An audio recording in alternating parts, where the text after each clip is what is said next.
ಇದು ವಸತಿ ಶಾಲೆಯೋ body massage ಸೆಂಟರೋ ಒಂದು ಗೊತ್ತಾಗ್ತಾ ಇಲ್ಲ. ನೀವು ಕೂಡ ಆ ದೃಶ್ಯವನ್ನ ನೋಡಿದ್ರೆ ನೀವು ಹಂಗೆ ಹೇಳ್ತೀರಾ ಅನ್ಸುತ್ತೆ. ಇದು ವಸತಿ ಶಾಲೆನಾ ಅಥವಾ ಬಾಡಿ ಮಸಾಜ್ ಸೆಂಟರೋ ಗೊತ್ತಾಗ್ತಾ ಇಲ್ಲ. ವಸತಿ ಶಾಲೆ ಸಿಬ್ಬಂದಿಯಿಂದಲೇ ಬಾಡಿ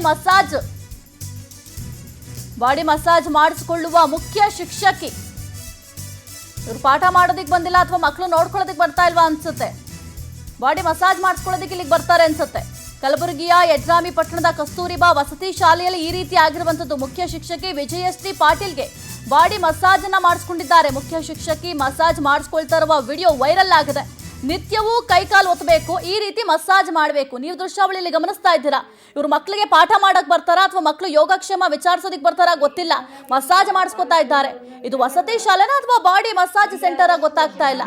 ಹಂಗೂ ನಿಮ್ಗೆ ಮಸಾಜ್ ಬೇಕಂತ ಅಂದ್ರೆ ಅದಕ್ಕೆ ಅಂತಾನೆ ಮಸಾಜ್ ಸೆಂಟರ್ಗಳಿದಾವೆ, ಅಲ್ಲಿಗೆ ಹೋಗ್ಬೇಕು. ಅದನ್ನ ಬಿಟ್ಟು ಮಕ್ಕಳಿಗೆ ಏನ್ ಕಲಿಸ್ತಾ ಇದ್ದೀರಾ ನೀವು?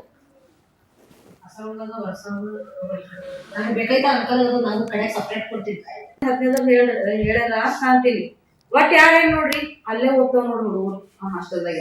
ಹೌದಾ, ನಾನು ಮಕ್ಕಳಿಗೆ ಕಲ್ಸ್ಕೊತೀನಿ ದಮ್ರಿ ಒಂದು 5-6 ದಿನ ಏನ್ ಮಾಡ್ಕೊಳೋದ್ ಹೇಳಿದ್ರಿ. ಇಲ್ಲಿ ಬಂದಾಗ ಕುರಿತು ಹೆಚ್ಚಿನ ಮಾಹಿತಿ ನೀಡ್ತಾರೆ ನಮ್ಮ ಪ್ರತಿನಿಧಿ ಅನಿಲ್ ಸ್ವಾಮಿ. ಇದು ವಸತಿ ಶಾಲೆನಾ ಅಥವಾ ಬಾಡಿ ಮಸಾಜ್ ಸೆಂಟರ್? ಪಾಪ ಅವ್ರಿಗೆ ಗೊತ್ತಿಲ್ಲ ಅನ್ಸುತ್ತೆ ಬಾಡಿ ಮಸಾಜ್ ಸೆಂಟರ್ಗೆ ಬೇರೆ ಬೇರೆ ಕೇಂದ್ರಗಳಿದಾವೆ ಅಂತ.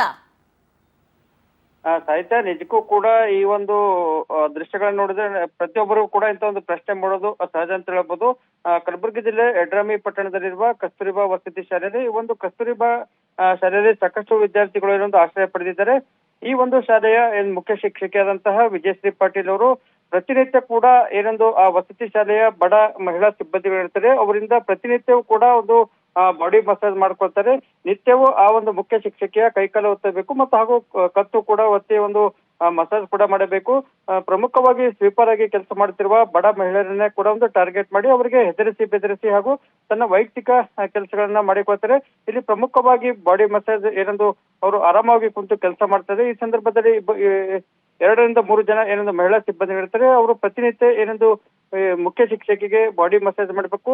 ಒಂದ್ ವೇಳೆ ಅವರ ಮಾತನ್ನ ಕೇಳದಿದ್ದರೆ ಅವರಿಗೆ ಹೆದರಿಸೋದು ಬೆದರಿಸೋದು ಮಾಡಿ ಅವರನ್ನ ಕೆಲಸದಿಂದ ತೆಗೆದು ಹಾಕುವ ಒಂದು ಬೆದರಿಕೆ ಕೂಡ ಹಾಕುತ್ತಿದ್ದರು. ಸದ್ಯ ಈ ಒಂದು ವಿಡಿಯೋಗಳು ಸಾಮಾಜಿಕ ಜಾಲತಾಣದಲ್ಲಿ ವೈರಲ್ ಆಗಿವೆ. ಹೀಗಾಗಿ ಗ್ರಾಮಸ್ಥರು ಕೂಡ ಒಂದು ಮುಖ್ಯ ಶಿಕ್ಷಕಿ ವಿಜಯಶ್ರೀ ಎಂಬವರನ್ನ ಕೂಡಲೇ ಏನೊಂದು ಸಸ್ಪೆಂಡ್ ಮಾಡಬೇಕು ಅನ್ನೋ ಆಗ್ರಹ ಕೂಡ ವ್ಯಕ್ತವಾಗಿದೆ. ಸಾಹಿತ್ಯ. ಓಕೆ, ಥ್ಯಾಂಕ್ ಯು ಅನಿಲ್ ಸ್ವಾಮಿ ನಿಮ್ಮೆಲ್ಲ ಮಾಹಿತಿಗಾಗಿ.